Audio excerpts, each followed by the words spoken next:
Welcome to sociology classes. मैं हूं आपका दोस्त, आपका गाइड शिवू। आज हम सोशल प्रॉब्लम्स इन इंडिया के बारे में पढ़ने वाले हैं। इंडिया एक ऐसा डाइवर्स कंट्री है जहां पर बहुत सारे अलग अलग तरीके का लोग, कल्चर, लैंग्वेज के लोग हमें एक साथ रहते हुए दिखाई देते हैं। तो इसके वजह से इंडिया में बहुत सारे अलग अलग तरीके का प्रॉब्लम्स भी क्रिएट होते हैं। तो आज के इस क्लास में इंडिया में जो भी सोशल प्रॉब्लम्स क्रिएट हुए हैं, इसका क्या क्या हिस्टोरिकल रीजंस है, क्या क्या हिस्टोरिकल फेजेस से होकर इंडिया गुजरता है, जिसके वजह से इंडिया में अलग अलग तरीके का प्रॉब्लम्स क्रिएट होता है, ये समझने की कोशिश करेंगे। फिर बहुत सारे स्ट्रक्चरल ट्रांसफॉर्मेशन भी हम देखते हैं, जैसे कि संस्कृताइजेशन, मॉडर्नाइजेशन, वेस्टर्नाइजेशन, ये सारे चीज़ें समझेंगे। और स्ट्रक्चरल ट्रांसफॉर्मेशन के रिगार्डिंग कुछ कॉन्सेप्ट्स है जो हमारी इंडिया में जो भी प्रॉब्लम्स हो रही है, स्ट्रक्चरल चेंजेस हो रही है, उनको हमें समझाते हैं। तो वो सारे थोड़े कॉन्सेप्ट और थ्योरीज के बारे में भी हम चर्चा करेंगे। और आखिर में देखेंगे major factors of social problem. Social problems का क्या क्या फैक्टर्स है, कौन से वो रीजंस है जिसके वजह से इंडिया में सोशल प्रॉब्लम्स क्रिएट हो रहे हैं, वो सारे चीज़ें यहाँ पर हम चर्चा करेंगे। तो क्लास को सिस्टमेटिकली देखिएगा, यहाँ पर बहुत सारी चीज़ें हम एक दूसरे के साथ लिंक करने की कोशिश करेंगे। और आज के क्लास के बाद हम एक ऐसी सीरीज की शुरुआत करेंगे जहाँ पर हर क्लास में हम एक एक इंडिया में जो सोशल प्रॉब्लम्स है उनको कवर करने की कोशिश करेंगे, ताकि हमारा जो ओवरऑल सिलेबस है वो भी कवर हो जाए। तो चलिए आज का ये जो सेशन है ये हम शुरू करते हैं। सोशल प्रॉब्लम्स इन इंडिया, जब ये नाम हमारा सामने आता है तो हमारे आंखों के सामने इंडिया का एक सिनारियो दिखाई देता है कि इंडिया में बहुत सारे अलग अलग तरीके के लोग रहते हैं, यहाँ पर अलग अलग तरीके का प्रॉब्लम्स भी होते हैं। लेकिन इसका जो सोशल प्रॉब्लम का मेन जड़ है, कौन सी जगह से ये शुरुआत हुई है, ये भी हमें समझना ज़रूरी है। क्योंकि इंडिया के प्रॉब्लम्स को समझने से पहले उसका जो बैकग्राउंड है उसको समझना ज़रूरी है। तो इंडिया का जो प्रॉब्लम्स है, इंडियन सोसाइटी का जो प्रॉब्लम्स है, ये उसके हिस्ट्री के साथ बहुत ज़्यादा जुड़ा हुआ है। हमारे पास्ट में इंडिया में जो भी घटनाएं घटी है वो सारे कहीं ना कहीं आज भी बहुत ज़्यादा इन्फ्लुएंशियल है। जैसे कि हमारा एंशियंट पीरियड है, फिर मिडिवल पीरियड है, फिर कॉलोनियल स्टेज है। ये जो सारे स्टेजेस हैं, इनके यहाँ पर जो भी ट्रांसफॉर्मेशन हुए थे, जो भी रूलर्स इंडिया में रूल कर रहे थे, उनका इन्फ्लुएंस और उनके वजह से बहुत सारे सोशल प्रॉब्लम्स जो आए हैं उनको भी हम अलग अलग तरीके से समझ सकते हैं और पास्ट के साथ इसको लिंक करने की कोशिश करते हैं। इंडिया में बहुत सारे सोशल इंस्टीट्यूशंस हैं, जैसे वर्णाश्रम, caste system, joint family system, village community. ये सारी चीज़ें इंडिया के एक अलग फीचर्स के बारे में बात करते हैं। लेकिन फिर भी ये जो सारी चीज़ें हैं वो हमारे हिस्ट्रिकल पास्ट से जुड़ा हुआ है, और इसके वजह से आज भी हम मॉडर्न टाइम पीरियड में भी बहुत सारे प्रॉब्लम, सोशल प्रॉब्लम से गुजरते हैं। इन सारे रीजंस के वजह से आज भी हम देखते हैं कि इंडिया में कास्ट बहुत ही एक प्रॉब्लमेटिक सिचुएशन है। कास्ट सिस्टम के वजह से बहुत सारे लोग अलग तरीके से ट्रीट किए जाते हैं। तो इस तरीके का अनगिनत चीज़ें इंडिया में होती है। इंडिया एक मल्टी रिलीजियस, मल्टी लिंग्विस्टिक और मल्टी कल्चरल सोसाइटी है, जहाँ पर इंडिया में बहुत सारे अलग अलग धर्म के लोग बसते हैं। अलग अलग धर्म के लोग डिफरेंट टाइम पीरियड में इंडिया में आते हैं, या फिर इंडिया में बहुत सारे और भी धर्म जो है इंडिया से ही स्टार्ट होते हैं। तो इसका भी थोड़ा अलग हिस्ट्री है। फिर बहुत सारे लैंग्वेज बोलने वाले लोग, बहुत सारे कल्चर को फॉलो करने वाले लोग हमें इंडिया में देखने को मिलती है। तो ये सारे जो चीज़ें हैं, ये सारे जो डाइवर्सिटी है इंडियन कल्चर को एक रिच कल्चर बना देता है, जहां पर लोग एक दूसरे के साथ रहते हैं, इतने ज़्यादा डाइवर्सिटी होने के बावजूद भी। अब इतने सारे डाइवर्सिटी होने के वजह से कल्चरल हेरिटेज तो इंडिया का बेहतर हो गया, लेकिन इसके साथ साथ हमें बहुत सारे सोशल प्रॉब्लम से भी गुजरना पड़ता है। इंडियन सोसाइटी में ये सारे रीज़न के वजह से बहुत सारे सोशल, कल्चरल, पॉलिटिकल यहाँ पर प्रॉब्लम्स झेलनी पड़ती है। खास करके आज के वक्त पर हम देखते हैं कि जो इंडियन सोसाइटी है, इंडिया में जो पॉलिटिकल सिनारियो है, यहाँ पर कास्ट के बेसिस पे, ट्राइब्स के बेसिस पे, कल्चर के बेसिस पे, लैंग्वेज के बेसिस पे बहुत ज़्यादा पॉलिटिक्स भी किया जाने लग गया है। तो ये सारे चीज़ें, ये सारे प्रॉब्लम्स से इंडिया को गुजरनी पड़ रही है। तो अब हम जानते हैं कि हिस्टोरिकल फेजेस में क्या क्या वो चेंजेस हुए हैं जिसके वजह से हमारे इंडिया में सोशल प्रॉब्लम्स इतने ज़्यादा डाइवर्स तरीके का सोशल प्रॉब्लम हमें देखने को मिलता है। इंडिया का जो सोशल प्रॉब्लम है वो इंडिया का जो ट्रांसफॉर्मेशन है, सोशल ट्रांसफॉर्मेशन है, हिस्टोरिकल फेजेस है, उन सारे चीज़ों के साथ जुड़ा हुआ है। ये हिस्टोरिकल फेजेस इंडिया को अलग अलग तरीके का चैलेंजेस और इश्यूज के साथ जोड़ता है। यहाँ पर पहला जो स्टेज है वो है एंशियंट फेज। एंशियंट फेज जब इंडिया का सिविलाइजेशन धीरे धीरे फाउंड होने लगा था, वहाँ पर इंडियन सिविलाइजेशन का फाउंडेशन हम वैदिक पीरियड पर देखते हैं। और वैदिक पीरियड पे कुछ कॉन्सेप्ट को इंट्रोड्यूस किया गया था, जैसे कि वर्णाश्रम, जहाँ पर कास्ट सिस्टम के बारे में बात की गई थी। एंशियंट टाइम पीरियड पे ही वर्णाश्रम की कॉन्सेप्ट यानी कि कास्ट सिस्टम का जो कॉन्सेप्ट है इसको इंट्रोड्यूस किया गया था। और इसके साथ ही मिलता जुलता चीज़ें हैं रिचुअल्स। हम क्या क्या वो तौर तरीके अपनाएंगे अपने धर्म को पालन करने के लिए, या फिर अपने जो गृहस्थ आश्रम है, हमारे डे टू डे लाइफ है, यहाँ पर कौन से रिचुअल्स हम करेंगे, ये सारे चीज़ों के ऊपर यहाँ पर ध्यान दिया गया था। तो इसके वजह से हमारा जो इंडियन सिविलाइजेशन है उस टाइम पीरियड पे धीरे धीरे एक अलग स्टेजेस की तरफ मुड़ रहा था। यहाँ पर प्रॉब्लम क्रिएट होना स्टार्ट हो रहे थे। उस वक्त पर जो सोशल प्रॉब्लम्स हमें देखने को मिल रहा था, जैसे कि रिजिड कास्ट हायरार्की, जो भी कास्ट हायरार्की है जैसे ब्राह्मण, क्षत्रिय, वैश्य, शूद्र, वो बहुत ही रिजिड था। आज के वक्त पर जिस तरीके का हम फ्लेक्सिबल एक सिस्टम देखते हैं उस तरीके का नहीं था। वहाँ पर रिजिड था, क्लियर सेपरेशन था कि कौन से लोग कौन से काम कर सकते हैं, कौन किसके साथ खाना खा सकता है, लोग किस तरीके से एक दूसरे के साथ इंटरेक्ट करेंगे, ये सारी चीज़ें बहुत ही रिजिड था। तो एंशियंट पीरियड में ये सारे प्रॉब्लम्स हमारा क्रिएट होने स्टार्ट हो गए थे। साथ ही साथ हम कौन से रिचुअल्स को अपनाएंगे, हमारा एनिमल सेक्रीफाइसेस का जो प्रॉब्लम है वो उस वक्त पर शुरू हुआ था एंशियंट टाइम पीरियड पर। तो इसको टैकल करने के लिए यहाँ पर जो भी प्रॉब्लम्स क्रिएट हो रही थी रिलीजियन के अकॉर्डिंग, यहाँ पर कास्ट सिस्टम के इंट्रोडक्शन के वजह से इसको सॉल्व करने के लिए, इस सारे प्रॉब्लम को एड्रेस करने के लिए इंडिया में बहुत सारे और भी रिलीजियन का स्टार्टिंग हम देखते हैं।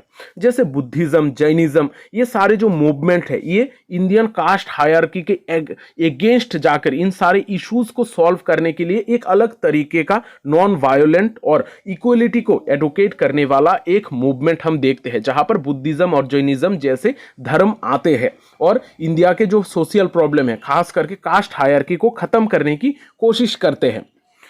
अब हम बात करते हैं मिडिवल फेज के बारे में। मिडिवल फेज एंशियंट फेज से इन्फ्लुएंस्ड होकर थोड़ा आगे बढ़ता है।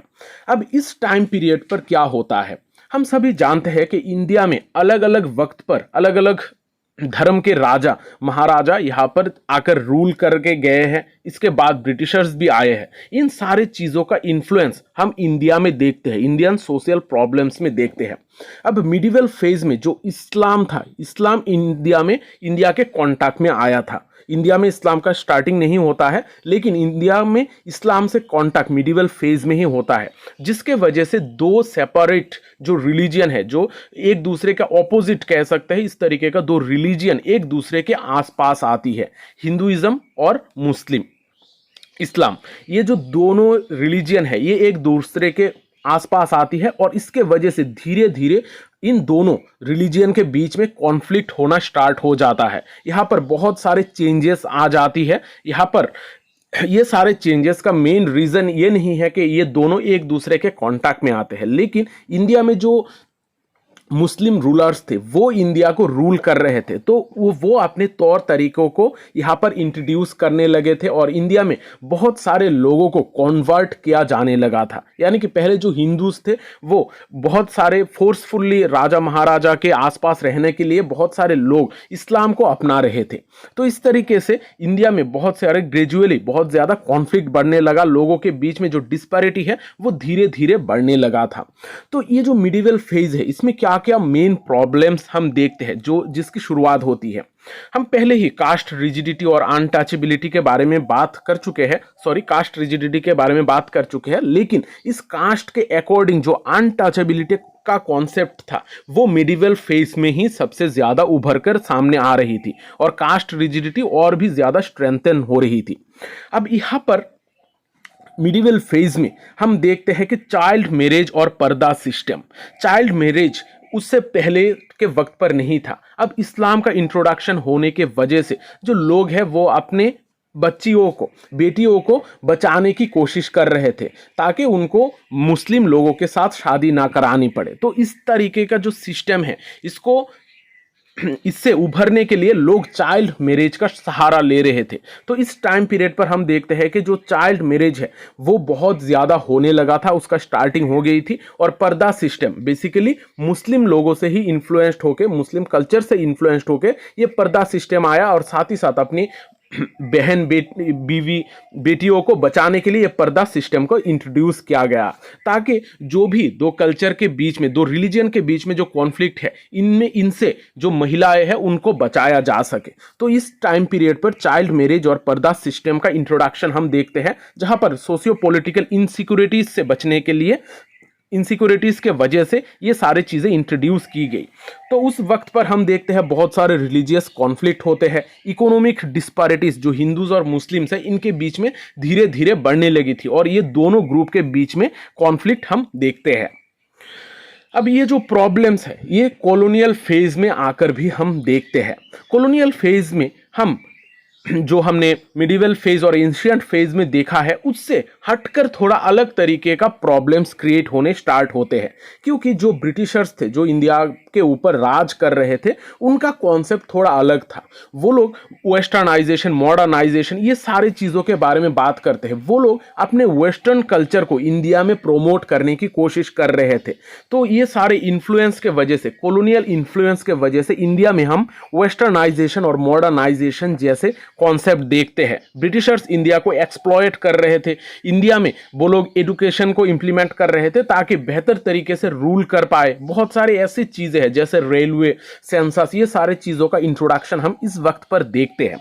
लेकिन ये सारे चीजों के वजह से इंडिया में बहुत सारे और भी प्रॉब्लम्स धीरे धीरे बढ़ने लगी थी।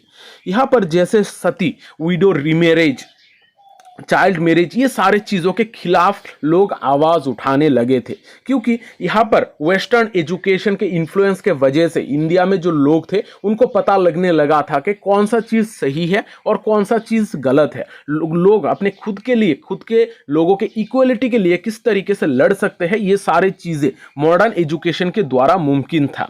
तो यहाँ पर ब्रिटिशर्स का इन्फ्लुएंस देखते हैं, जिसके द्वारा इन्फ्लुएंस्ड होकर बहुत सारे सोशल रिफॉर्मर्स हिंदुइज्म के बहुत सारे चीजों के अगेंस्ट जाकर उसके खिलाफ मूवमेंट्स छेड़ते हैं, जैसे सती के खिलाफ, विडो रीमैरेज कराने के लिए, चाइल्ड मैरिज के खिलाफ, अनटचेबिलिटी के खिलाफ लोग सोशल रिफॉर्म करने की कोशिश करते हैं। इनमें से जो 4 मेजर सोशल रिफॉर्म मूवमेंट्स है वो है ब्राह्मो समाज, जिसको राजा राममोहन राय ने स्टार्ट किया था, जिसको लीड किया था। फिर है आर्य समाज, जिसको स्वामी दयानंद सरस्वती ने लीड किया था। प्रार्थना समाज, जिसको महादेव गोविंद रानाडे यानी कि MG रानाडे ने इसको लीड किया था। और फिर आखिर में जो चौथा मेजर सोशल रिफॉर्म था वो है Ramakrishna mission. Ramakrishna mission inspired था रामकृष्ण परमहंस से, जिसको लीड किया था स्वामी विवेकानंद। स्वामी विवेकानंद एक अलग तरीके का व्यू पॉइंट प्रेजेंट करते हैं, जिसके द्वारा इंडिया का जो रिलीजन का जो व्यू पॉइंट है थोड़ा बदल जाता है। तो यहाँ पर ये चारों रिफॉर्म मूवमेंट्स बहुत इंपॉर्टेंट थे और कॉलोनियल फेज पे हमें ये सारे मूवमेंट्स देखने को मिले थे। तो यहाँ पर हमने बहुत सारे हिस्टोरिकल चीज़ों के बारे में बात कर ली है। लेकिन जब इंडिया इंडिपेंडेंट हो गया, इंडिया इंडिपेंडेंट होने के बाद ये सारे प्रॉब्लम्स क्या ख़त्म हो गए थे? नहीं ख़त्म हुए थे। ये सारे प्रॉब्लम्स जब हमारे हिस्टोरिकल फेजेस से होकर गुजरी है, तो कॉन्टेम्पररी फेज यानी कि आजकल का जो हमारा मॉडर्न सोसाइटी है, यहाँ पर भी हम मॉडर्न ये सारे चीज़ों का इन्फ्लुएंस देखते हैं, ये सारे सोशल प्रॉब्लम्स देखते हैं। अब आजकल का जो हमारा कॉन्टेम्पररी फेज है, इनमें जो भी सोशल प्रॉब्लम्स है, इनको हम कुछ ग्रुप्स में डिवाइड कर सकते हैं। हम 3 ग्रुप्स में इसको क्लासिफाई कर सकते हैं। पहला है सोशियो कल्चरल प्रॉब्लम्स। इंडिया में बहुत सारे सोशियो कल्चरल प्रॉब्लम्स हमें देखने को मिलती है, जैसे कि communism, untouchability, population explosion, child abuse, SC, ST, OBC, women ये सारे जो चीज़ें हैं, सारे जो प्रॉब्लम्स है, ये हम इस टाइम पीरियड पर देखते हैं और जिसका जड़ कहीं ना कहीं हमारे एंशियंट टाइम पीरियड पर, हमारे मिडाइवल टाइम पीरियड पर हम देखते हैं।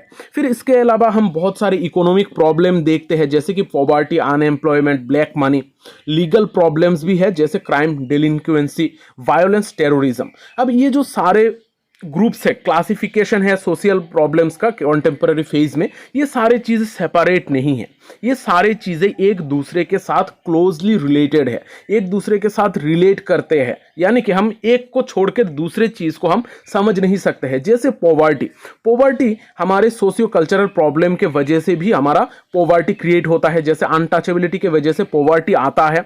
फिर पॉवर्टी के द्वारा ही लीगल प्रॉब्लम जैसे क्राइम, टेररिज्म, ये सारी चीज़ें क्रिएट होती है। तो ये सारी चीज़ें एक दूसरे के साथ रिलेटेड है। अब यहाँ पर कॉन्टेम्पररी फेज में जो भी प्रॉब्लम्स हमें देखने को मिलती है, इन प्रॉब्लम्स को सॉल्व करने के लिए बहुत सारे मूवमेंट्स भी छेड़ी जाती है। इनमें से जो इम्पोर्टेंट है वो है women based movement, caste based movement, फिर ट्राइब बेस्ड मूवमेंट। इस तरीके का अनगिनत हम मूवमेंट देखते हैं कॉन्टेम्पररी फेजेस में जो भी चीज़ें हैं इनको सॉल्व करने के लिए। अब यहाँ पर आप लोग बहुत सारे प्रॉब्लम्स देखोगे, ये सारे प्रॉब्लम को हम अलग अलग सेपरेट क्लासेस में कवर करने की कोशिश करेंगे हम नेक्स्ट क्लासेस में, जैसे poverty, unemployment, crime, violence, terrorism, ये सारे जो प्रॉब्लम्स है एक एक करके हम अलग अलग क्लासेस में कवर करने की कोशिश करेंगे, क्योंकि एक क्लास में सारी चीज़ें कवर करना मुमकिन नहीं है। तो यहाँ पर आप लोग ये जो सीरीज़ है, सीरीज़ की जो शुरुआत मैं आज कर रहा हूँ, ये सीरीज़ के साथ आगे देखते जाइएगा। मैं सारी चीज़ें डिस्क्रिप्शन में भी ऐड करता जाऊँगा ताकि आप लोगों को सारी चीज़ें एक जगह पर मिल जाए। अब हम देखते हैं स्ट्रक्चरल ट्रांसफॉर्मेशन इन इंडिया। अभी तक हमने हिस्टोरिकल ट्रांसफॉर्मेशन की बात की है कि हिस्टोरिकली अलग अलग फेजेस में इंडिया किस तरीके से बदला है, इंडिया का सोच, इंडिया का सोशल प्रॉब्लम्स किस तरीके से चेंज हुए हैं। अब हम देखते हैं स्ट्रक्चरल ट्रांसफॉर्मेशन के बारे में, यानी कि स्ट्रक्चरल ट्रांसफॉर्मेशन एक ऐसा सिस्टम है, एक ऐसा प्रोसेस है जहां पर फंडामेंटल चेंजेस की बात की जाती है, यानी कि जो इंडिया का सोसाइटी का जो स्ट्रक्चर है, जहां पर इकोनॉमिक, पॉलिटिकल और सोशल सिस्टम हम देखते हैं, यहां पर फंडामेंटल चेंजेस जब होते हैं तब इसको हम स्ट्रक्चरल ट्रांसफॉर्मेशन कहते हैं। इंडिया में मेजरली 3 तरीके का स्ट्रक्चरल ट्रांसफॉर्मेशन हम देख सकते हैं। पहला है संस्कृताइजेशन। संस्कृताइजेशन एक ऐसा प्रोसेस है जिसके द्वारा लोअर कास्ट अपर कास्ट के लोगों के तौर तरीकों को अपनाने की कोशिश करता है। हम सभी जानते हैं इंडिया में कास्ट सिस्टम बहुत इंपॉर्टेंट है और हर जगह पर, लगभग हर जगह पर हमें कास्ट सिस्टम देखने को मिलता है। तो इस वजह से जो लोअर कास्ट के लोग हैं वो अपने आप को ऊपर लाने की कोशिश करते हैं, तो उनके पास डायरेक्टली कोई तरीका नहीं होता है। वो लोग कोशिश करते हैं जो अपर कास्ट के लोग जिस तौर तरीकों से जीते हैं, जिस तरीके से रहते हैं, उनको एडॉप्ट करने की। तो ये जो प्रोसेस है इसको कहा जाता है संस्कृताइजेशन, जहां पर लोअर कास्ट के लोग अपर कास्ट के कस्टम्स, प्रैक्टिसेस, रिचुअल्स, ये सारे चीजों को अपनाते हैं। फिर जो दूसरा कॉन्सेप्ट है वो है वेस्टर्नाइजेशन। वेस्टर्नाइजेशन भी एक ऐसा स्ट्रक्चरल ट्रांसफॉर्मेशन है जहां पर वेस्टर्न सोसाइटी के तौर तरीकों को अपनाने की कोशिश की जाती है। ध्यान दीजिएगा, संस्कृताइजेशन में अपर कास्ट के लोगों के तौर तरीकों को अपनाया जाता है और वेस्टर्नाइजेशन में वेस्टर्न जो कल्चर है, वेस्टर्न कल्चर या फिर वेस्टर्न जो भी लीगल एडमिनिस्ट्रेटिव सिस्टम है, वहां से चीजों को एडॉप्ट जब किया जाता है उसको हम कहते हैं वेस्टर्नाइजेशन, यानी कि वेस्ट को फॉलो करना। तो वेस्टर्नाइजेशन के वजह से भी हम स्ट्रक्चरल ट्रांसफॉर्मेशन देखते हैं इंडिया में। और जो तीसरा चीज है वो है मॉडर्नाइजेशन। अब मॉडर्नाइजेशन वेस्टर्नाइजेशन से थोड़ा अलग है। मॉडर्नाइजेशन में जो भी पॉलिटिकल इंस्टीट्यूट है या फिर टेक्नोलॉजी है, वो सारी चीजों को हम मॉडर्न करने की कोशिश करते हैं, यानी कि आज जिस स्थिति में है उसको हम डेवलप करने की कोशिश करते हैं। यहां पर बहुत सारे economic reform, urbanisation, technological development के द्वारा हम अपने आप को अपडेट करने की कोशिश करते हैं। जब इस तरीके का स्ट्रक्चरल ट्रांसफॉर्मेशन कराया जाता है तब इसको हम कहते हैं मॉडर्नाइजेशन। ध्यान दीजिएगा, जो संस्कृताइजेशन है वहां पर अपर कास्ट के लोगों के तौर तरीकों को अपनाया जाता है। वेस्टर्नाइजेशन में वेस्टर्न कल्चर के लोग जो है जिस तौर तरीकों से रहते हैं उन चीज़ों को अपनाया जाता है। और मॉडर्नाइजेशन में हम जिस स्थिति में हैं उससे बेहतर टेक्नोलॉजिकल एडवांसमेंट करने की कोशिश करते हैं, यानी कि हम अपने आप को अपडेट करने की कोशिश करते हैं। अब ये जो ट्रांसफॉर्मेशन है ये तीनों ट्रांसफॉर्मेशन के वजह से इंडियन सोसाइटी में सिग्निफिकेंट चेंजेस हमें देखने को मिलते हैं और ये सारे चेंजेस के वजह से बहुत सारे चैलेंजेस, बहुत सारे प्रॉब्लम्स भी क्रिएट होते हैं। अब हम देखते हैं structural transformation and social problems. ये जो स्ट्रक्चरल ट्रांसफॉर्मेशन हो रही है संस्कृताइजेशन, वेस्टर्नाइजेशन और मॉडर्नाइजेशन के वजह से, ये स्ट्रक्चरल ट्रांसफॉर्मेशन के वजह से बहुत सारे प्रॉब्लम्स क्रिएट हो रही है। अब ये सारे प्रॉब्लम्स को समझाने के लिए अलग अलग थ्योरिस्ट अलग तरीके से चीज़ों को डिस्क्राइब करते हैं कि क्या क्या स्ट्रक्चर में बदलाव आएगी, उसका थ्योरी बना दिया है या फिर बहुत सारे कॉन्सेप्ट को इंट्रोड्यूस किया है। इनमें से जो 3 इंपॉर्टेंट कॉन्सेप्ट है, इन 3 इंपॉर्टेंट कॉन्सेप्ट को हम यहाँ पर चर्चा करेंगे और ये एग्जाम में बहुत बार पूछा जाता है, तो यहाँ पर चीजों को जरा भी लाइटली मत लीजिएगा, ये तीनों कॉन्सेप्ट को थोड़ा समझ लीजिएगा। पहला है स्ट्रक्चरल ब्रेकडाउन। स्ट्रक्चरल ब्रेकडाउन का कॉन्सेप्ट को दिया है टेलकट पार्सन ने। टेलकट पार्सन कहते हैं कि जो हमारा सोसाइटी है ये बहुत ही अपने आप को रिजिड बनाने की कोशिश करता है, यानी कि अपने स्ट्रक्चर में कोई भी प्रॉब्लम को या फिर कोई भी चेंज को ये रेजिस्ट करने की कोशिश करता है। यानी कि सोसाइटी एक ऐसे स्टेट में रहने की कोशिश करता है जहां पर सोसाइटी कभी भी ना बदले, लेकिन ऐसा नहीं है। सोसाइटी में स्ट्रक्चरली बहुत सारी चीज़ों में बदलाव आने के वजह से धीरे धीरे एक ऐसा वक्त आ जाता है जहां पर ये जो रेजिस्टेंस है ये टूट जाता है। तो उस टाइम पीरियड पे सोसाइटी टूट जाती है, स्ट्रक्चरल ब्रेकडाउन हमें देखने को मिलता है, या फिर इस चीज को हम सोशल डिसऑर्गेनाइजेशन भी कह सकते हैं। यानी कि सोसाइटी कोशिश करती है रेजिस्ट करने को, जब ज्यादा रेजिस्ट करती है तब सोसाइटी टूट भी सकती है। जब सोसाइटी टूट जाती है इसको स्ट्रक्चरल ब्रेकडाउन कहा जाता है और इसके वजह से बहुत सारे अलग अलग तरीके का प्रॉब्लम्स क्रिएट होती है, जहां पर लोगों को वहां पर सोसाइटी में जो भी मेंबर्स है इसको कंट्रोल नहीं किया जा सकता और इसके रिगार्डिंग बहुत सारे अलग अलग प्रॉब्लम्स क्रिएट होते हैं। जैसे कि हम पहले जब इंडस्ट्रियलाइजेशन का स्टार्टिंग हुआ था उस टाइम पीरियड पर हम यूरोप में जो भी प्रॉब्लम्स देखते हैं वो मेनली स्ट्रक्चरल ब्रेकडाउन के वजह से ही होता है। फिर हम देखते हैं स्ट्रक्चरल इनकॉन्सिस्टेंसीज। हमारा सोसाइटी का जो स्ट्रक्चर है वो इनकॉन्सिस्टेंसीज तब बनती है जब स्ट्रक्चर में, सोसाइटी में, एक ही सोसाइटी के स्ट्रक्चर में बहुत सारे अलग अलग कॉन्ट्राडिक्शन, बहुत सारे ज़्यादा डिस्पैरिटीज बहुत ज़्यादा बढ़ जाते हैं। जैसे कि जब किसी एक ग्रुप के पास बहुत ज़्यादा पैसा हो जाए और किसी एक ग्रुप के पास बहुत ज़्यादा गरीबी हो जाए, कुछ भी ना हो, अगर इस तरीके का हम दो एक्सट्रीम एंड्स, दो कॉन्ट्राडिक्टरी बॉडी देखते हैं एक ही सोसाइटी में, तब इस स्ट्रक्चर को हम कहेंगे स्ट्रक्चरल इनकॉन्सिस्टेंसी। इसके अलावा हम देखते हैं कि जो गांव है, गांव में बैकवर्डनेस बहुत ज़्यादा होता है और शहर में बहुत ज़्यादा मॉडर्नाइजेशन होता है, तो ये भी एक स्ट्रक्चरल इनकॉन्सिस्टेंसी है। ये सारे स्ट्रक्चरल इनकॉन्सिस्टेंसी के वजह से भी बहुत ज़्यादा प्रॉब्लम्स बढ़ जाती है, जैसे क्राइम बढ़ जाता है, यहाँ पर बहुत सारे पॉवर्टी बढ़ जाती है, इस तरीके का अलग अलग प्रॉब्लम्स हमें दिखाई देता है। अब हमारा थर्ड जो कॉन्सेप्ट या फिर जो थ्योरी है वो है गुनार मिडल का सॉफ्ट स्टेट। गुनार मिडल ने सॉफ्ट स्टेट का थ्योरी दिया था। उन्होंने एक बुक लिखी थी जिसका नाम था एशियन ड्रामा।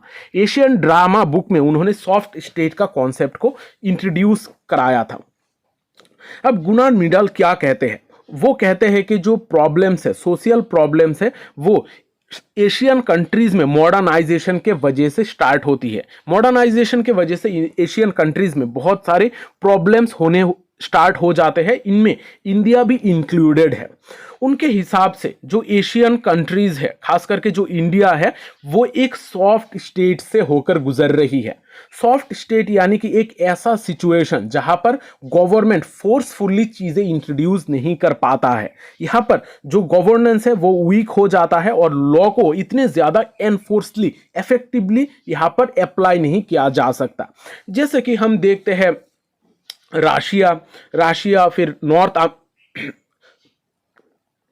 अमेरिका, ये सारे जो कंट्रीज है, यहाँ पर बहुत सारे रिजिड डिसीजन लिए जाते हैं, यानी कि यहाँ पर जो गवर्नमेंट के द्वारा बहुत सारे सख्त डिसीजन लिए जाते हैं। लेकिन इंडिया एक डेमोक्रेटिक कंट्री है, यहाँ पर बहुत सारे अलग अलग तरीके का लोग रहते हैं, अलग अलग कल्चर के लोग रहते हैं। इस वजह से यहाँ पर जो पॉलिटिकल सिनेरियो है ये बहुत ज़्यादा बदल गया है, हर किसी के बारे में यहाँ पर सोचना पड़ता है। तो इस वजह से कोई भी चीज़ को अप्लाई करना इतना ज़्यादा आसान नहीं होता है। तो इस स्टेट को गुनार मिडल सॉफ्ट स्टेट कहते हैं। अब ये सॉफ्ट स्टेट के वजह से बहुत सारे प्रॉब्लम्स स्टार्ट हो जाते हैं, जैसे कि क्राइम, करप्शन, पॉलिटिकल इंस्टेबिलिटी, ये सारी चीज़ें हम यहाँ पर देखते हैं। तो गुनार मिडल इंडिया का जो स्टेट है इसको सॉफ्ट स्टेट कहते हैं, जहाँ पर इंडियन गवर्नेंस बहुत ज़्यादा वीक हो चुकी है। अभी तक हमने बहुत सारी चीज़ें सोशल प्रॉब्लम के रिलेटेड समझी है, जहाँ पर हमने स्ट्रक्चरल ट्रांसफॉर्मेशन फिर हिस्टोरिकल ट्रांसफॉर्मेशन के बारे में चर्चा की है। अब हम देखते हैं major factors of social problem in India. India में क्या क्या वो मेजर फैक्टर्स है, मेजर रीजंस है जिसके वजह से सोशल प्रॉब्लम्स क्रिएट हो रहे हैं। इंडिया में बहुत सारे अलग अलग कल्चरल डाइवर्सिटी, लैंग्वेज के लोग रहते हैं। ये सारे चीज़ों के वजह से इंडिया में बहुत सारे प्रॉब्लम्स भी बढ़ चुके हैं। ये सारे प्रॉब्लम्स को हम कुछ कैटेगरी में डिवाइड कर सकते हैं, कुछ कैटेगरी में डिवाइड करके ये सारे फैक्टर्स को थोड़ा समझने की कोशिश करते हैं। जो पहला सबसे इंपॉर्टेंट मेजर फैक्टर है वो है हेटेरोजेनिटी ऑफ इंडियन पॉपुलेशन।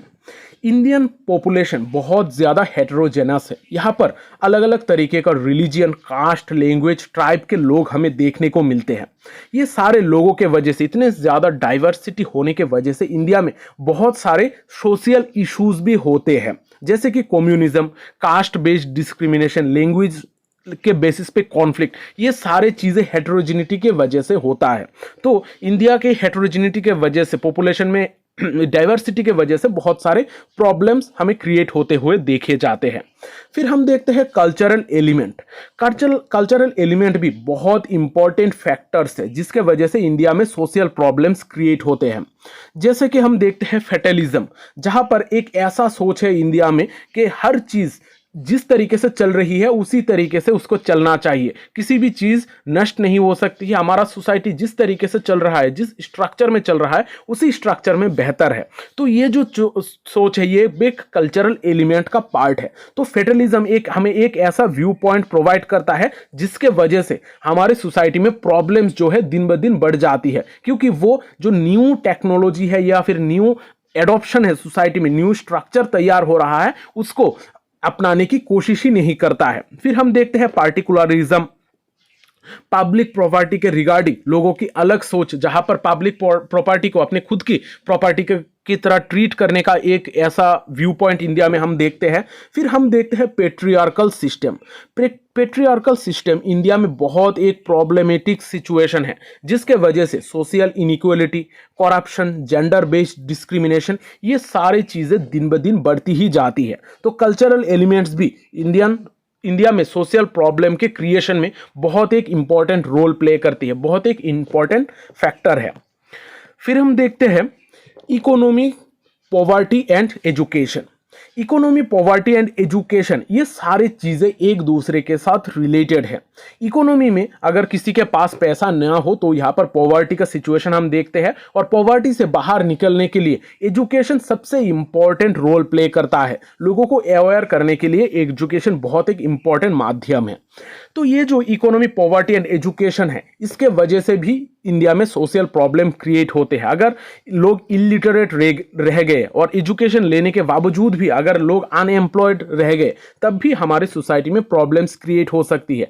दिन ब दिन इंडिया में हाई पॉवर्टी रेट्स देखने को मिल रहा है। एजुकेशन सिस्टम में इम्बैलेंस देखने को मिल रहा है, जहां पर जो कॉलेज वगैरह है उनकी प्राइवेट कॉलेजेस बहुत ज़्यादा बढ़ रही है, वहाँ पर अलग तरीके का क्वालिटी एजुकेशन प्रोवाइड की जा रही है। तो इस डिस्पैरिटी की वजह से भी प्रॉब्लम्स और भी ज़्यादा बढ़ने लगी है। फिर हम देखते हैं स्टेट एंड पॉलिटी। यहाँ पर इंडिया में पॉलिटिकल सिस्टम भी बहुत ज़्यादा चेंज हो चुका है। यहाँ पर अलग अलग ग्रुपिंग के वजह से अलग अलग तरीके का हम इंडिया में पॉलिटिकल पार्टीज देखते हैं, इस पॉलिटिकल इंस्टीट्यूशन में बदलाव के वजह से इलेक्टोरल प्रोसेस, गवर्नमेंट का जो पॉलिसीज है, ये सारी चीजें भी बहुत ज्यादा अफेक्टेड होती है, जिसके वजह से इंडिया में सोशल इश्यूज, सोशल प्रॉब्लम्स दिन ब दिन बढ़ती ही जा रही है। ये सारे पॉलिटिकल मोबिलाइजेशन के वजह से इलेक्शन को एक अलग तरीके का इंस्टीट्यूशन की तरह फॉर्म कर दिया गया है, जहां पर हर ग्रुप अपने आप को प्रॉफिट में देखना चाहता है। तो यहां पर ओवरऑल चीजों को इंप्लीमेंट करने में बहुत ज्यादा दिक्कत भी आती है। फिर जो हमारा आखिरी पॉइंट है वो है अर्बनाइजेशन एंड इंडस्ट्रियलाइजेशन। अर्बनाइजेशन और इंडस्ट्रियलाइजेशन के वजह से इकोनॉमिक ग्रोथ तो हो रहा है, लेकिन इकोनॉमिक ग्रोथ के साथ साथ बहुत सारे चैलेंजेस भी बढ़ रही है। जैसे शहरों में जो अर्बन एरियाज है, वहां पर गांव से ज्यादातर लोग माइग्रेट करके शहर में बसना आजकल पसंद करते हैं। तो इस वजह से जो शहर के लोग हैं, शहर में बहुत ज्यादा भीड़ बढ़ जाती है, ओवर क्राउडिंग हो जाती है और स्लम एरियाज जो है वो एकदम पैक्ड हो जाती है, जिस वजह से स्लम एरियाज में लोग दिन ब दिन बढ़ते रहे हैं और वहां पर जो लोग हैं उनको बेसिक एमिनिटीज नहीं मिल रही है, basic facilities, water, sanitation, electricity, ये सारी चीजें अवेलेबल नहीं हो पा रही है। इसके साथ साथ अर्बनाइजेशन और इंडस्ट्रियलाइजेशन के वजह से अनएम्प्लॉयमेंट और एनवायरमेंटल डिग्रेडेशन जैसे प्रॉब्लम्स भी यहाँ पर दिखाई देते हैं। तो यहाँ पर इंडिया में सोशल प्रॉब्लम्स का अलग अलग तरीके का व्यू पॉइंट है, बहुत सारे अलग अलग फैक्टर्स है जिसके वजह से इंडिया में सोशल प्रॉब्लम्स क्रिएट हो रहे हैं। आशा करता हूं मैंने जो भी चीजें आज समझाई है, सारी चीजें आप लोगों को समझ में आ गई है। यहाँ पर नोट्स के फॉर्म में बहुत सारी चीजें दी गई है, आप लोग उससे थोड़ा गो थ्रू हो जाइएगा, आपको सारी चीजें और भी बेहतर तरीके से समझ में आ जाएगी। तो हम जो नेक्स्ट सेशंस करने वाले हैं वहां पर हर तरीके का जो इंडिया में सोशल प्रॉब्लम्स है, जैसे पॉवर्टी, पॉपुलेशन एक्सप्लोजन, क्राइम, डेलिंक्वेंसी, ये सारे जो टॉपिक्स है इनको हम एक एक करके कवर करेंगे। तो आज का क्लास मैं यहाँ पर ही खत्म करता हूँ। अगर क्लास आप लोगों को हेल्पफुल लग रही है तो वीडियो को लाइक और शेयर जरूर कर दीजिएगा और कमेंट करके जरूर बताइएगा कि क्लासेस आप लोगों को कैसे लग रहे हैं। तो मिलते हैं अगली सेशन में, तब तक अच्छे रहिए, स्वस्थ रहिए और लोगों में प्यार बांटते रहिए। जय हिंद।